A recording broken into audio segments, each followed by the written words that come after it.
अफगानिस्तान की सड़कें सुनसान हैं, बाजार बेजार हो गए हैं, घरों के बाहर ताले लगे हैं। ये हालात वो कहानी बयां कर रहे हैं जिसमें महज 10 दिनों के अंदर अफगानिस्तान की तस्वीर और तकदीर बदल गई है।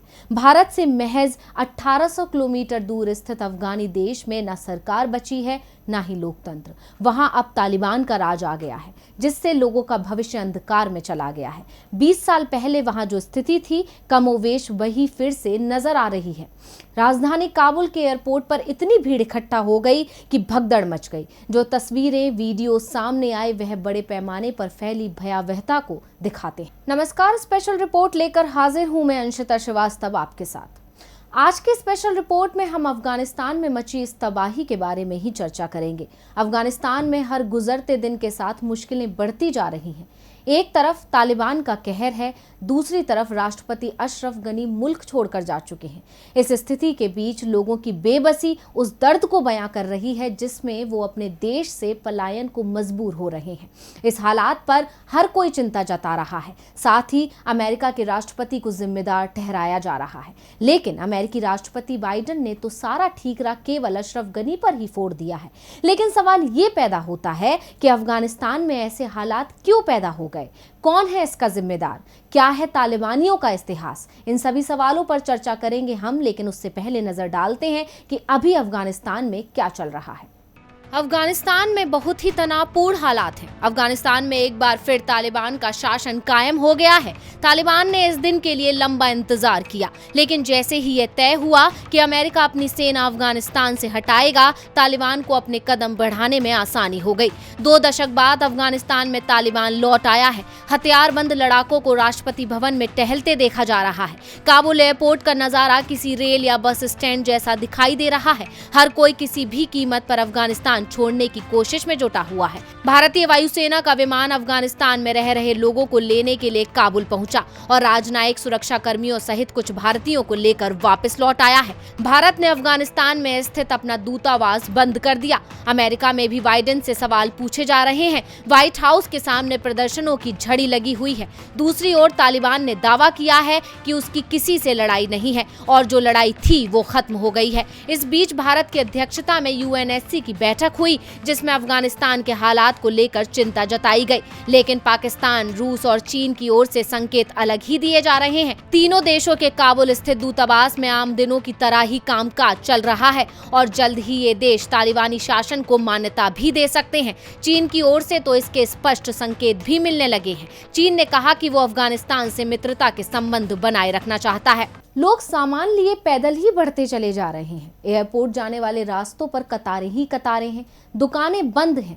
सड़कों पर बदहवासी सी फैली हुई है। हर कोई बस सुरक्षित जगह पहुंचने की जल्दबाजी में है। लेकिन सवाल वही है कि कैसे बदल गए अफगानिस्तान के हालात? क्यों है वहां ऐसा मंजर? इन सब सवालों का सिर्फ एक ही जवाब है, तालिबान का कब्जा। अब ऐसा क्यों हुआ? इसे समझने के लिए हमें ये जानना होगा कि आखिर कौन है तालिबानी, क्या है इनका इतिहास।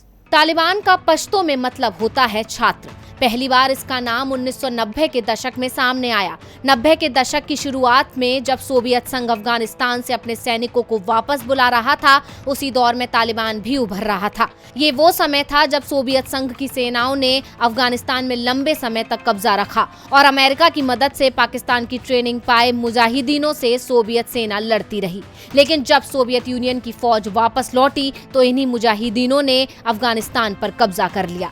मुजाहिदीनों में जो संगठन सबसे तेजी से आगे बढ़ा वो था तालिबान। मुजाहिदीनों को सोवियत सेनाओं से लड़ने के लिए हथियार और वित्तीय मदद अमेरिका और सऊदी अरब से मिली थी, जबकि पाकिस्तान की जमीन का इस्तेमाल इसके लिए किया गया।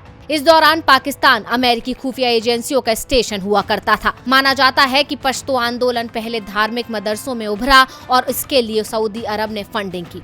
इस आंदोलन में सुन्नी इस्लाम की कट्टर मान्यताओं का प्रचार किया जाता था। जल्द ही तालिबानी अफगानिस्तान और पाकिस्तान के बीच फैले पश्तून इलाके में शांति और सुरक्षा की स्थापना के साथ साथ शरिया कानून के कट्टरपंथी संस्करण को लागू करने का वादा करने लगे थे। इसी दौरान दक्षिण पश्चिम अफगानिस्तान में तालिबान का प्रभाव तेजी से बढ़ा। सितंबर 1995 में उन्होंने ईरान की सीमा से लगे हेरात प्रांत पर कब्जा किया। इसके ठीक 1 साल बाद तालिबान ने अफगानिस्तान की राजधानी काबुल पर कब्जा जमाया। उन्होंने उस वक्त अफगानिस्तान के राष्ट्रपति रहे बुरहानुद्दीन रब्बानी को सत्ता से हटाया था। साल 1998 आते आते करीब 90% अफगानिस्तान पर तालिबान का नियंत्रण हो गया था। सोवियत सैनिकों के जाने के बाद अफगानिस्तान के आम लोग मुजाहिदीन की ज्यादतियों और आपसी संघर्ष से ऊब गए थे। इसीलिए पहले तालिबान का स्वागत किया गया। भ्रष्टाचार पर अंकुश, अराजकता की स्थिति में सुधार, सड़कों का निर्माण और नियंत्रण वाले इलाके में कारोबारी ढांचा और सुविधाएं मुहैया कराना, इन कामों के चलते शुरुआत में तालिबानी लोकप्रिय भी हुए। लेकिन इसी दौरान तालिबान ने सजा देने के इस्लामिक तौर तरीकों को लागू किया, जिसमें हत्या और व्यभिचार के दोषियों को सार्वजनिक तौर पर फांसी देना और चोरी के मामले में दोषियों के अंग भंग करने जैसी सजाएं शामिल थीं। पुरुषों के लिए दाढ़ी और महिलाओं के लिए पूरे शरीर को ढकने वाले बुरखे का इस्तेमाल जरूरी कर दिया गया। तालिबान ने टेलीविजन, संगीत और सिनेमा पर पाबंदी लगा दी और 10 साल और उससे अधिक उम्र की लड़कियों के स्कूल जाने पर रोक लगा दी। शुरुआत के दिनों में तो अफगानिस्तान में तालिबानी हुकूमत अच्छी लगी, लेकिन धीरे धीरे तालिबान के दमनकारी रवैये से लोगों में आक्रोश भी पनपने लगा। लेकिन तालिबान की दहशत इतनी थी कि कोई कुछ बोल नहीं पाता था। तब 2001 में अमेरिका ने अफगानिस्तान को अपने निशाने पर ले लिया। दरअसल अमेरिका में हुए 9/11 हमलों के बाद अमेरिकी खुफिया एजेंसियों ने जो रिपोर्ट जारी की थी, उसमें तालिबान पर आतंकी संगठन अल-कायदा और उसके सरगना ओसामा बिन लादेन की मदद करने का आरोप लगा था, जिसके बाद अमेरिका तिलमिला उठा और अफगानिस्तान को तालिबान के कब्जे से आजाद करवाने के लिए मदद और संरक्षण देने लगा। इस तरह से तालिबान का समर्थक ही उसका दुश्मन बन गया। और बार बार किस तरह अमेरिका ने अफगानिस्तान की मदद की, आइए जानते हैं। साल 2001 में अमेरिका के नेतृत्व वाली गठबंधन सेना ने अफगानिस्तान में तालिबान की सत्ता के खिलाफ युद्ध छेड़ा था। इसके बाद दिसंबर के पहले हफ्ते तक ही तालिबानी सत्ता पूरी तरह गिर गई। इसके बाद 2003 में अमेरिका ने सद्दाम हुसैन को हटाने के लिए अपनी सेनाएं इराक भेजी।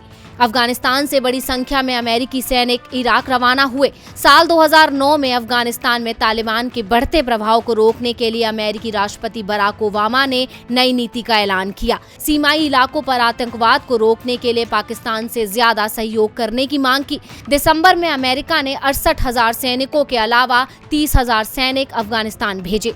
2011 में अमेरिकी राष्ट्रपति बराक ओबामा ने ओसामा बिन लादेन के पाकिस्तान के एबटाबाद में मारे जाने का ऐलान किया।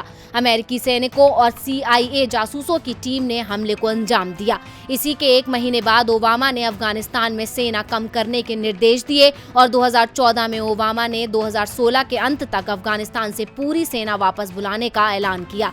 लेकिन फिर इस फैसले को बदल दिया गया, जिसके बाद साल 2017 में राष्ट्रपति डोनाल्ड ट्रंप ने अफगानिस्तान से जल्दबाजी में सेना की वापसी के खिलाफ चेतावनी दी। ट्रंप ने कहा कि हम अफगानिस्तान में राष्ट्र निर्माण करने नहीं बल्कि आतंकवादियों को मारने आए हैं। और साल 2018 के आखिर में शुरू की गई US तालिबान शांति वार्ता को 2019 में ट्रंप ने रद्द कर दिया। लेकिन साल 2020 से अमेरिका ने अपनी सेना की वापसी की बातें शुरू कर दी, जिसका कारण बना तालिबान से हुआ अमेरिका का समझौता। 2020 में ट्रंप ने तालिबान के साथ एक डील की, जिसके तहत 1 मई 2020 से अमेरिकी सैनिकों की वापसी का वादा किया गया। आपको बता दें कि पेंटागन ने ट्रंप प्रशासन के अंतिम दिनों में अफगानिस्तान और इराक में सैनिकों के स्तर को 2,500 तक कम करने की योजना का ऐलान किया। लेकिन अफगानिस्तान से अमेरिकी सेना का हटना अफगानिस्तान पर बहुत भारी पड़ गया। तो किस समझौते के चलते अफगानिस्तान की जनता का हुआ ये हाल, आइए जानते हैं। अफगानिस्तान में अमेरिकी नेतृत्व वाली सेना ने तालिबान को साल 2001 में सत्ता से बाहर का रास्ता दिखाया था, लेकिन धीरे धीरे ये समूह खुद को मजबूत करता गया और अब एक बार फिर से इसने लगभग पूरे अफगानिस्तान पर कब्जा कर लिया है। करीब 2 दशक बाद अमेरिका 11 सितंबर 2021 तक अफगानिस्तान से अपने सभी सैनिकों को हटाने की तैयारी कर रहा है। तालिबान ने अमेरिका के साथ साल 2018 में बातचीत शुरू कर दी थी और फरवरी 2020 में दोहा में अमेरिका ने तालिबान के साथ एक ऐतिहासिक समझौते पर हस्ताक्षर किए और 14 माह के अंदर अपने सारे सैनिकों को वापस बुलाने की एक रूपरेखा भी पेश की।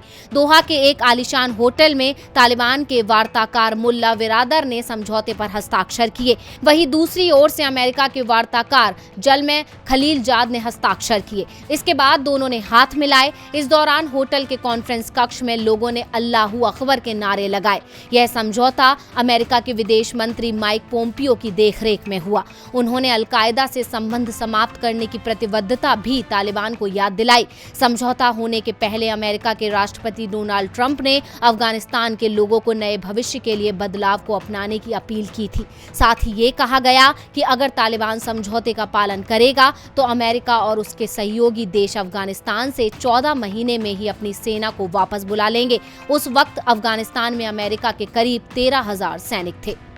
अफगानिस्तान में बहुत ही तनावपूर्ण हालात हैं, क्योंकि अब वहां तालिबान का राज हो चुका है और इस दिन का इंतजार तालिबान सालों से कर रहा था। लेकिन अफगानिस्तान में पैदा हुए इन हालात के बाद से अमेरिकी राष्ट्रपति जो बाइडेन सभी के निशाने पर आ गए हैं, क्योंकि उनके एक फैसले ने आज अफगानिस्तान में तालिबानी राज की वापसी की है।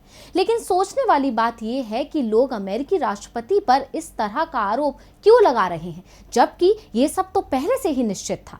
अब लोग इसे अमेरिका की बड़ी हार करार दे रहे हैं, क्योंकि अब हालात ये हो गए हैं कि अपने सैनिकों को निकालना भी अमेरिका के लिए मुश्किल हो रहा है। हालांकि अमेरिकी राष्ट्रपति जो बाइडेन ने अपनी सफाई पेश करते हुए तालिबानियों को चेतावनी भी दी है, लेकिन इस मंजर को देखकर कई सवाल तो मन में उठते हैं। क्या वाकई अमेरिका की गलती है, या अफगानिस्तान का खुद को मजबूत ना करके किसी और के सहारे खुद को छोड़ देना ही अफगानिस्तान की गलती है? क्योंकि आज कोई और नहीं, सिर्फ अफगानिस्तान की जनता को ही भुगतना पड़ रहा है। घर उनके उजड़े हैं, जमीन उनकी छिनी है, बेसहारा और बेघर वो हुए हैं। तो आखिर इस सब का जिम्मेदार कौन? तो आज की हमारी स्पेशल रिपोर्ट में बस इतना ही। फिर हाजिर होंगे किसी खास मुद्दे के साथ। देखते रहिए DV लाइव। नमस्कार।